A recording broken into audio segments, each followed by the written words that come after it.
시청자 여러분 안녕하십니까? 홍희정입니다. 남북의 창 시작하겠습니다.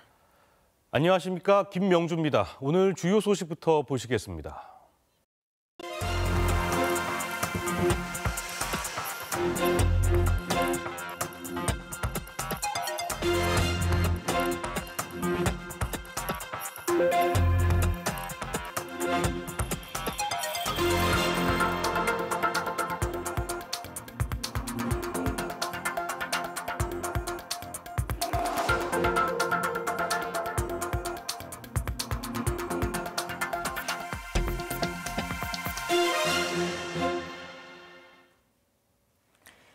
북한이 연평도를 향해 포격 도발을 한 지 10년이 됐습니다. 전사자 유가족들은 북측에 사과를 요구해달라고 정부에 촉구했고 서욱 국방장관은 강한 힘을 갖겠다고 강조했습니다. 평화의 중요성을 다시 한번 되새기게 되는 이때 한반도를 둘러싼 정세도 숨가쁘게 돌아가고 있습니다. 바이든 행정부의 외교안보 진용이 일부 발표되면서 이른바 이란식 해법이 다시 떠오르고 있는 가운데 중국 왕이 외교부장은 1년 만에 한국을 찾았습니다. 이슈엔 한반도 정은지 리포터입니다. 어둠이 걷히자 연평도 바다가 모습을 드러내고 10년 전 끔찍한 상처를 입었던 마을은 평화를 되찾은 듯 보입니다. 하지만 연평도엔 여전히 군사적 긴장이 공존하고 있습니다. 마을 곳곳엔 포격 당시의 흔적이 고스란히 남아있고 해안 초소에선 삼엄한 철통 경계가 이어지고 있습니다. 2010년 11월 23일 섬마을 연평도에 갑자기 굉음과 함께 불길이 치솟았습니다. 북한이 연평도와 인근 해상에 포탄 170여 발을 기습적으로 퍼부었습니다. 우리 측 군인과 민간인 4명이 전사했고 60여 명의 부상자가 발생했습니다. 지금 곳곳에서 연기가 나오고 있으며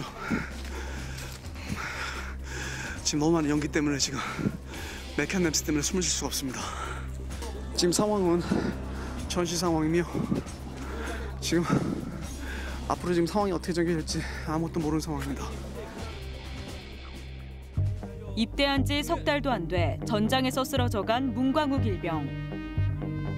포격 소리에 마지막 휴가를 포기하고 부대로 향했던 서정우 하사. 아들을 잃은 어머니는 믿을 수 없는 현실에 가슴이 무너져 내렸고 한 달도 안 남았어. 제대 한 달도 안 남았어. 삶의 터전을 잃은 주민들도 말문이 막혔습니다. 뭘 다 해놓고도 다 만져보고 진짜 목이 메요. 그리고 지금 나왔어요. 다시 생각 없죠. 안 본다고 생각했어요. 그거 어떻게 해요 이제.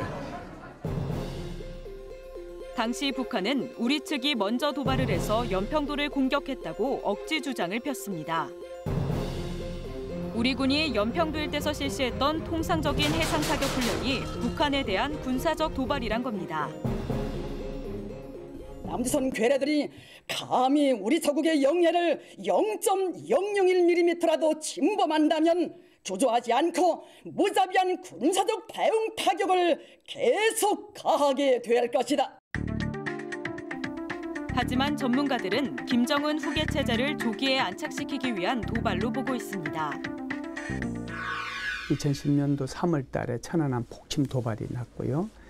2010년도 11월 23일 날 소위 말해서 연평도, 김정은으로서는 마땅한 업적이 없잖아요. 그때 당시에 나이도 아직 어렸고. 그러다 보니까 이제 업적이 필요한데 그 업적을 군사 분야에서 찾은 것이죠. 연평도 포격 열흘 전, 북한은 미국의 저명한 핵물리학자에게 우라늄 농축 시설을 의도적으로 공개하기도 했습니다. 한반도 긴장을 최고조로 끌어올려 한국과 미국을 대화의 장으로 이끌어내기 위해 초강수를 뒀던 게 아니냐는 분석이 나오는 이유입니다. 포격 발생 꼭 10년이 되던 날, 아들을 가슴에 묻은 어머니는 눈물로 호소했습니다. 당당하게 북한에게 사과해 줄 것을 요구해 주시기를 부탁드립니다. 이것은 군 복무하다가 처참하게 세상을 떠난 두 해병의 영혼에 대해 국가가 해주셔야 될 최소한의 의무이며 서욱 국방부 장관은 북한의 도발을 용납하지 않겠다는 뜻을 다시 한번 강조했습니다. 우리 군은 과거의 아픔이 두 번 다시 되풀이되지 않도록 든든한 국방 태세를 확립하여 한반도의 평화와 번영을 지켜나갈 것입니다. 다시는 같은 아픔이 반복되지 않기를, 이 땅에 진정한 평화가 찾아오기를 유가족들과 연평도 주민들은 간절히 바라고 있습니다.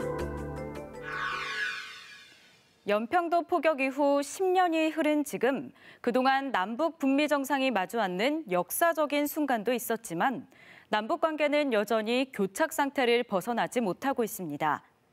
그래서 바이든 시대 미국의 대북 정책 방향에 더욱 관심을 가질 수밖에 없는데요. 미국 새 행정부의 외교안보 책임자들도 속속 확정되고 있습니다. 바이든 미 대통령 당선인이 일부 외교안보 라인을 결정했습니다. 국무장관에는 토니 블링컨이, 백악관 국가안보 보좌관에는 제이크 설리번이 각각 지명됐습니다.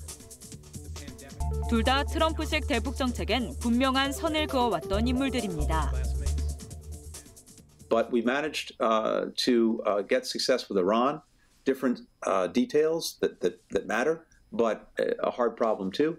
I still think we have opportunities to move in the same direction with North Korea.